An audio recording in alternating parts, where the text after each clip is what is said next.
Are you having a good day? Are you sure? Because you could just be imagining the whole thing.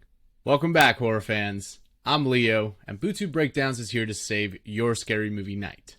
Right off the bat, Incident in the Ghostland scores a 5.0 out of 10, landing it solidly in our Ghoul Drool category. But here's the thing.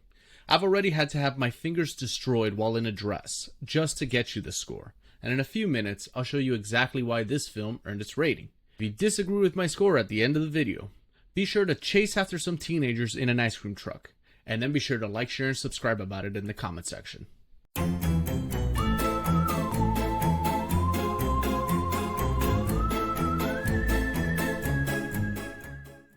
Our story begins with an overly dramatic teenage girl, Vera, an overly imaginative teenage girl, Beth, and an overly French mom, Pauline, who moved to a house in the middle of nowhere to start new lives.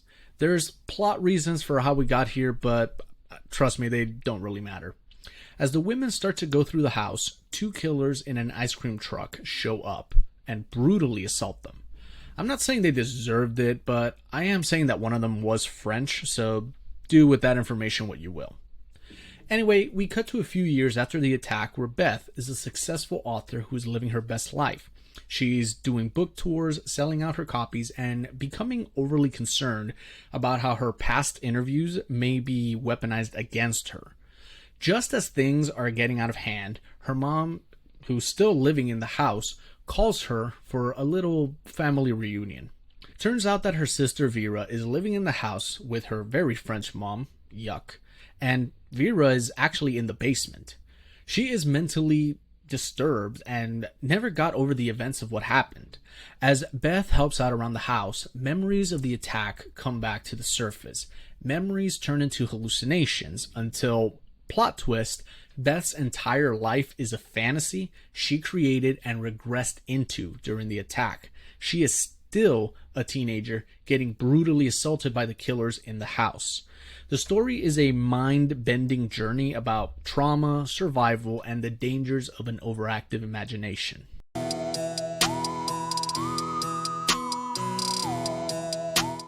The story for this one is a rather interesting concept where we start with one story and by the halfway point we get a complete rug pull and end up with a completely different story. What I find interesting about the entire story is how when she's in the house, she's noticing all these little details here and there that just seem out of place. And as the story progresses up until the point where we finally have that rug pull and we're seeing that she's still in the house, we're starting to realize, oh, how much of her hallucination is that severe or that extreme. She's noticing like a dog in the house that's kind of weird. When she pops back out of the hallucination, it's a taxidermy wolf that's on the side of the wall, for example. It's the very fact that the rug pull of the whole story comes back to say, oh, this was never the story you thought it was. I thought it was a rather interesting approach to something completely new, and I've never seen an attempt like this done before. She's still in the house getting tortured, and it's quite the emotional roller coaster all said and done. And it was definitely a great change of pace to what other horror movies of this kind are all about. Sure, the movie stumbles here and there throughout the journey for reasons I'll get to later, but overall, it's a great approach to an extremely simple and tight story. I think I'm gonna give this one an 8 out of 10.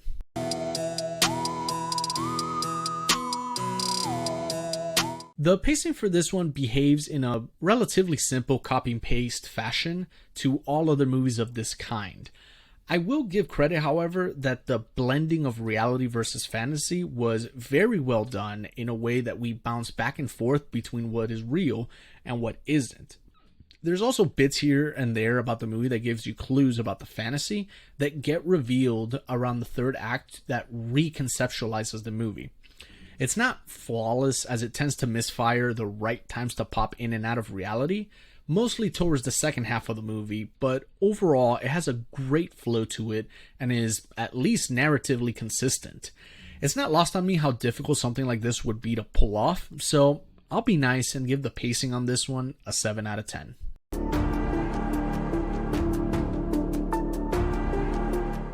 Now, home invasion movies don't really do it for me. They tend to follow a very predictable and uninspired formula where the residents become aware of the threat and then spend the whole movie running and hiding around the house until they can either escape or the cops arrive. Honestly, this formula only really works for like LA liberals, since the rest of the country you have a host of solutions to pick from, including but not limited to 9mm, 45 ACP, 12 gauge, or my personal favorite, 5.56. Jokes aside, these movies tend to show off an invader that by default has to be a killer. It can never really be just a thief. And the sense of urgency comes from how brutal and perverse the killers actually are. In this movie, there's a killer duo. One is in drag. This one assaults the girls and dresses them like dolls. And the other one is a massive brute who molests the dolls or tortures them if they don't stay perfectly still.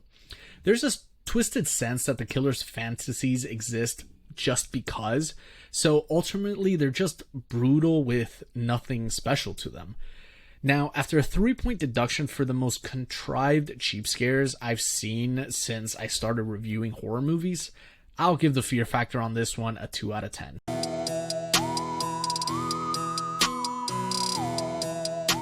From the beginning of this movie, I felt there was something a little bit off about it.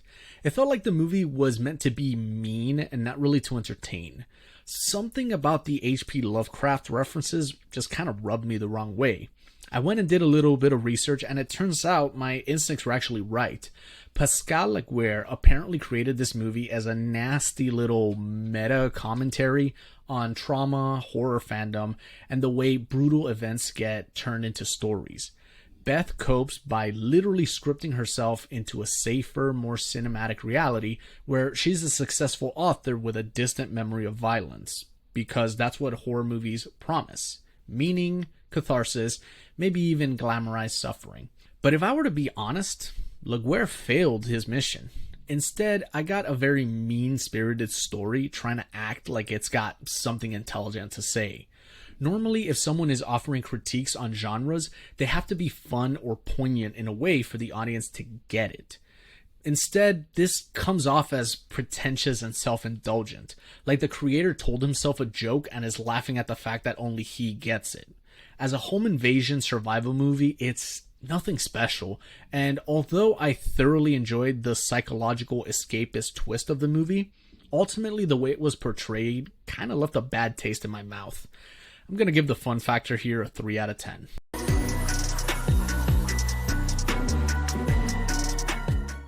I'm not going to waste your time, I'll just get to it immediately. The girls survive, the killers die, something trauma, the end. The implication is that now Beth will take this event, write out her book, and live out the escapist fantasy that she experienced as a victim. It's a very middle-of-the-road ending, and I was wondering what was the point of this movie once everything was said and done.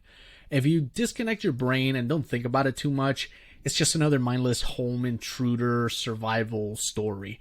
And if I were to be perfectly honest, I'll probably forget about this movie by tomorrow. Ending gets a 5 out of 10. So that's Bootube Breakdowns' take on Incident in the Ghostland. Averaging our score gives this movie a 5.0 out of 10, which places it in our Ghoul Drool category. Do you agree with my rating? Scream your score in the comments and tell me what horror flick I should gut next.